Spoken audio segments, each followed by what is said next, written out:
का view positive है। अब इंडेक्स रहना इंडेक्स के साथ है सर, क्योंकि कहीं अगर ऊपर नीचे कोई अगर स्टॉक आपका फंस सकता है, लेकिन रहना इंडेक्स के साथ है सर। और जिस 17,900 इतना बड़ा बेस बन गया, इतना बड़ा कि जब तक कुछ भुचाल आके उसको टूटे तो टूटे, नहीं तो धीरे धीरे ऊपर की तरफ है। बैंक निफ्टी भी है, लेकिन सर मजा ना गैप अप में ही आएगा आपको। मतलब इंट्राडे अगर गैप अप के बाद लेंगे तो शायद इतना मजा नहीं आएगा, मजा गैप अप में आएगा। स्टॉक्स वही सर, अंबुजा अभी नितिन जी रिलायंस का दे रहे थे सर। रिलायंस भी मुझे लगता है कि अब पोजिशनल अब अगले एक आध महीने के लिए चलने को तैयार है।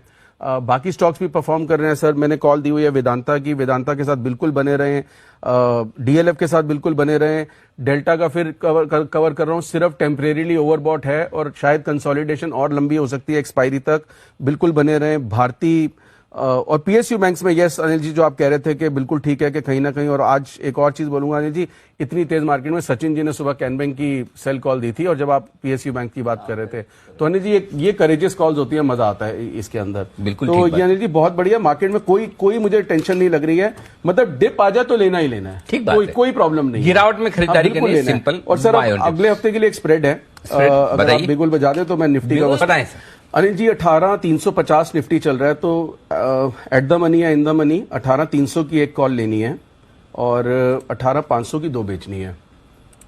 क्योंकि अनिल जी दो इसलिए बेचनी है कि तेजी के बाद भी आजकल हम 1:1 भी कर रहे हैं, लेकिन ये दो इसलिए बेचने क्योंकि अनिल जी 300 पॉइंट ऑलरेडी ऊपर हो चुका है। और अब इस स्प्रेड को बनाने में अनिल जी कॉस्ट आएगी अपनी 45 रुपए की आएगी। तो 18,345 पे मैं लॉन्ग खड़ा हो गया, समझ गया। नीचे में कुछ भी हो जाएगा, मतलब ऐसा लगता ना, देखो सर किसी को सीधा बोलो 350 पे ले लो, 50 पॉइंट घट जाएगा स्टॉप लॉस हो जाएगा उनका, क्योंकि डर लगेगा सर 18 मैंने ऑल टाइम हाई पे तो नहीं ले लिया, तो ये 45 से ज्यादा लॉस हो ही नहीं सकता।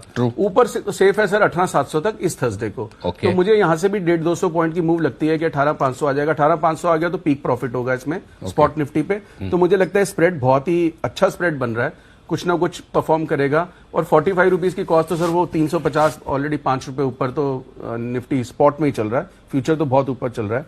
तो ये बेसिस इस स्प्रेड का सर ये है कि एक लेके दो बेचनी है और 18,700 तक सेफ है। 45 की कॉस्ट है एंड मुझे 45 रुपीज में कोई दिक्कत नहीं लगती है। ओके, तो 18,300 की कॉल खरीदिए, 18,500 की दो कॉल्स बेचिए। बुल स्प्रेड आशु सर की तरफ से। सिमी जी के लिए बिल्कुल